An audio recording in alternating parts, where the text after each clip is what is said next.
Japan made you a big winner until the 90s came around. In that decade, it was all about tech stocks. Then the tech bubble burst. The fad for 2000s was emerging markets. Why is that trend over, and what is the next one?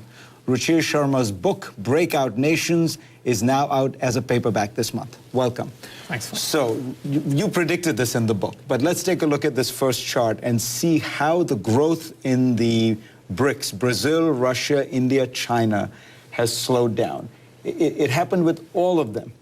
Why?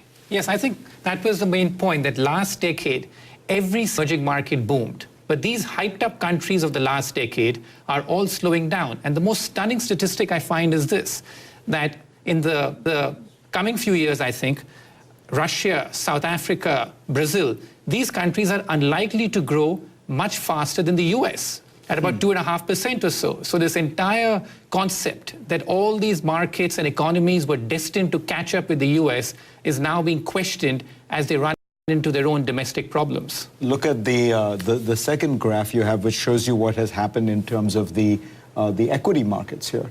I mean, there's 40% decline.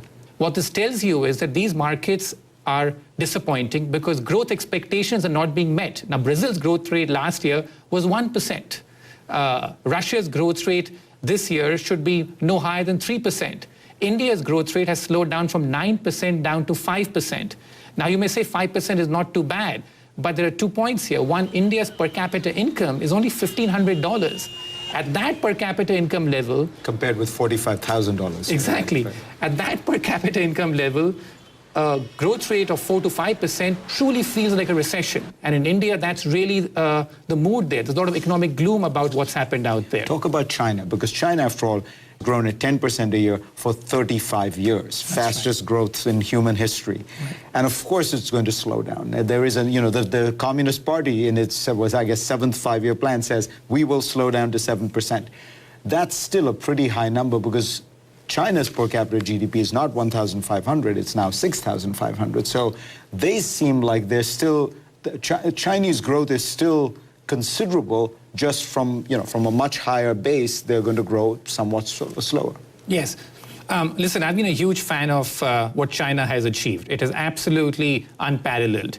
But here's my concern about China, that in their desire to keep growing at what is a relatively fast growth rate, they're accumulating far too much debt to do so. Just one simple statistic here, that until about 2007, it took roughly $1 of debt to generate $1 of growth in China.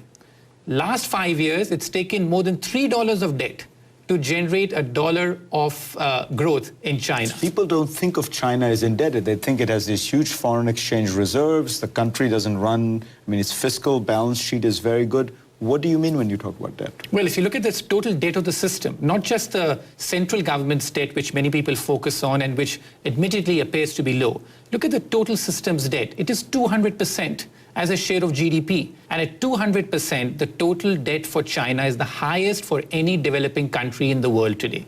That really is a very high number. Now, the US comparable number is about 350%.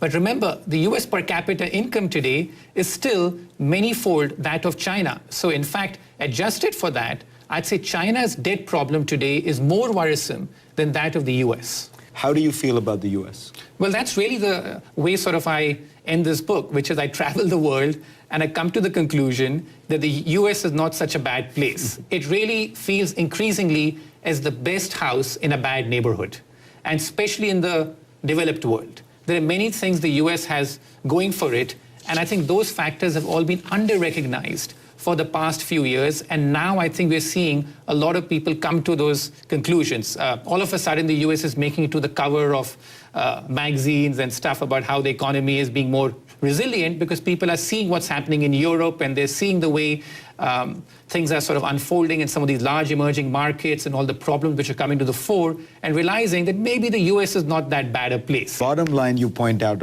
chart number 3, if you look at the percentage share of world GDP, what you see is the big story at the end of the day is, over the last, 25 years, emerging markets go up, US down a bit, Europe down, Japan down. But here's the interesting part. You point out over the last few years, the U.S. share has been stabilizing and flatlining, whereas Europe and Japan are declining. That's right, because and the last year was particularly interesting. For the first time since 2003, over the last 12 months, the U.S. economy has grown at the same pace as the global average.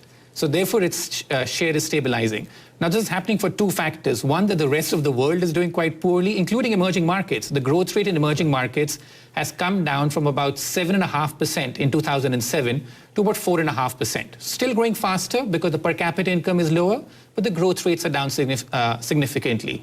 And Europe and Japan, the decline continues. So we've got to really look at how the US looks relative to its other countries in the same per capita other rich group. countries. Exactly, other rich countries. And in that respect, it really seems to me that the US is still at the leading edge.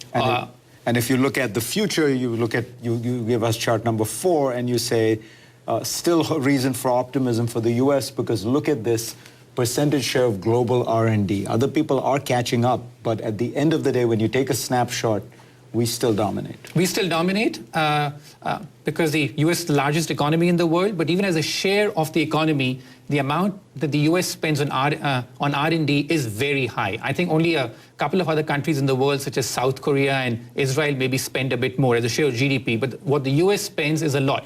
So again, a lot of sort of negatives about the infrastructure out here, but we sort of tend to overlook the fact that the US is still spending on a lot of right things. And so therefore, a lot of cutting edge products in the world are still coming out of the US, even compared to Japan. What the US has done is really remarkable because it spends so much on software in terms of R&D and remains at the cutting edge of innovation. Ruchir Sharma, pleasure to have you on.